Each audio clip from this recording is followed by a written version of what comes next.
finally got around to watching the Isayama interview, well, the snippets of it. And I just want to start off by saying that I am a huge, or was a huge fan of Attack on Titan. Obviously, my channel is partially built upon talking a massive amount of shit about the ending of Attack on Titan. And a lot of that anger and energy that I had towards it was based on the fact that people were pretending like this ending was appropriate for the ending of Attack on Titan. If people just said like, oh, it's bad, then I wouldn't be so upset about it. I wouldn't be so, angry. You feel me? And one of those people who really pissed me off was Isayama, because Isayama was pretending as if this ending made sense back when it first came out. He was pretending as if he knew that what he made was the right choice. And that was the part that really pissed me off about it. But now he started to realize that maybe he wasn't right. And he went out to NYC and did a panel at AnimeCon where he apologized basically for the ending, especially for the treatment of Eren's character. And for that, I can only say, well, good job. I respect Isayama for doing that. I appreciate you, Isayama, for doing that. And I'm glad that you were finally able to see the error in your ways in your story. And I'm glad that you were able to admit it. And I'm also glad and actually impressed that you were willing to go out and get criticism for a story that has already ended. You're already going to make the money from it. You already made your money. You have no reason other than to show to the fans that you truly did want to deliver a good story, but unfortunately you were unable to do so. And I have nothing but respect for that. I have no animosity towards you at all. And I very much appreciate you for going out and saying what you said. The story of Attack on Titan for me, and when I say me, I do speak for a decent amount of people who support the way I think about the ending, really meant a lot. And to hear the creator of the story finally admit that he understands where we're coming from and admit that he may have done something wrong, made some mistakes about it, but that he is sorry, then I can't be mad at you anymore, dude. I mean, at the end of the day, it's your story, it's your baby. If you made a mistake in a certain part of your story, it is what it is. I'm not mad about that anymore. I've definitely moved past that, but I just wanted to say to Isayama, I appreciate that personally. I know you'll never see this video, but if you ever did, I do personally appreciate it. Unfortunately, AnimeCon, you're not really going to get any sort of actual criticism. You're just going to get a whole bunch of people, being happy just to be around you.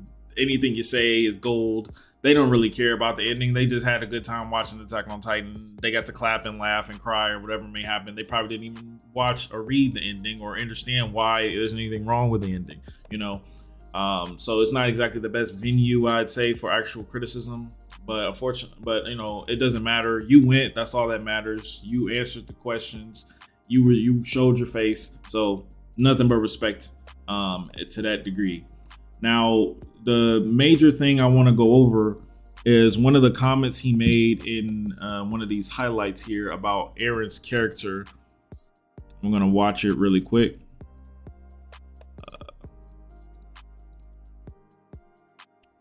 One second. Okay.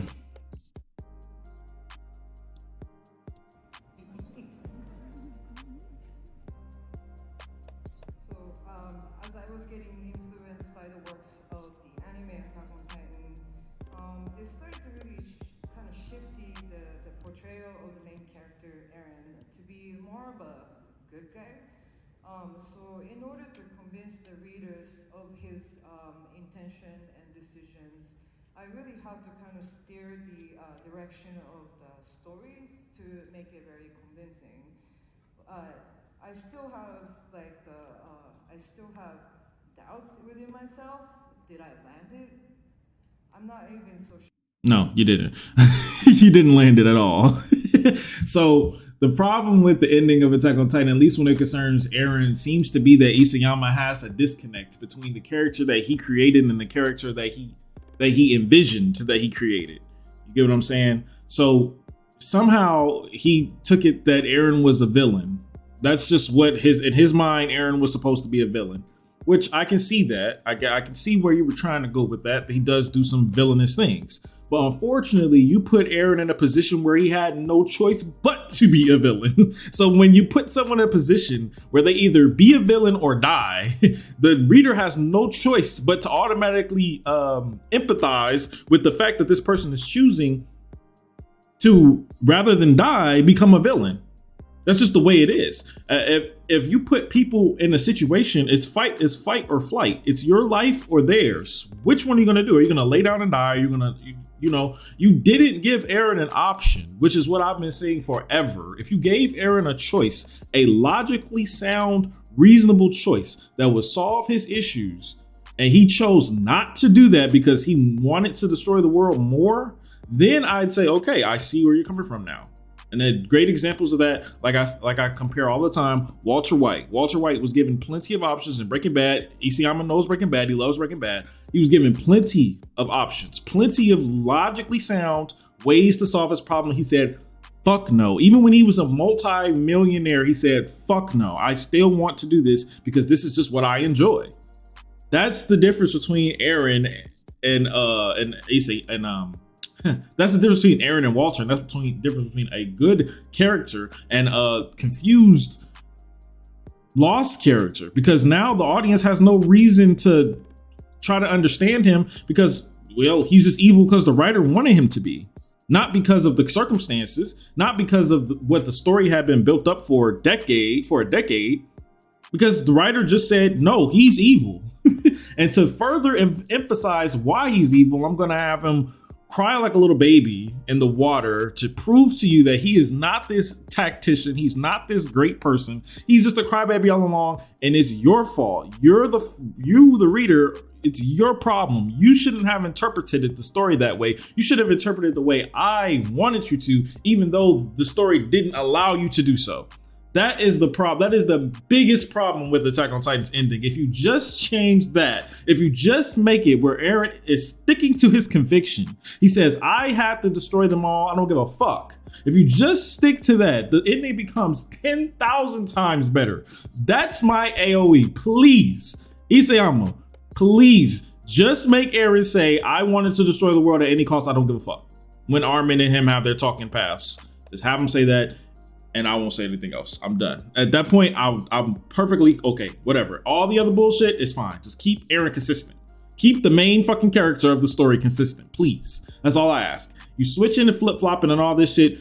Nobody knows what's going on in your head, dude. You need to write it. That's the point of writing. Writing is putting your thoughts into the world so people understand what the fuck you're talking about.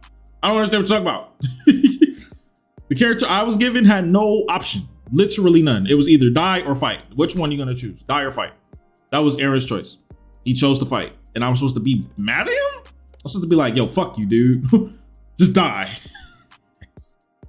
That's dumb, man. That's dumb. But once again, I just want to make a quick video about this. Much love to Isayama. I'm sorry for in the past, saying fuck you and all that. Originally, I thought your incompetence was out of negligence, out of spite, or out of greed. Now I see it was simply just incompetence. You just made a mistake, man. It happens. Hopefully you learn from this. If you make another project in the future, hopefully you take what you've learned from this project and use it in the next one. Hopefully other writers that are paying attention to what happened to Attack on Titan learn from your mistake. The number one rule in writing, in my opinion, you could never go wrong. Stay true to the character. Just stay true to the characters. It doesn't matter. Whatever you do after that, it doesn't matter. Eren could die. Eren could get blown into a million pieces. Just stay true to the character. And you always have a good story. That's just it, man. That's period. But yeah, thanks guys for watching. See you guys later. Peace.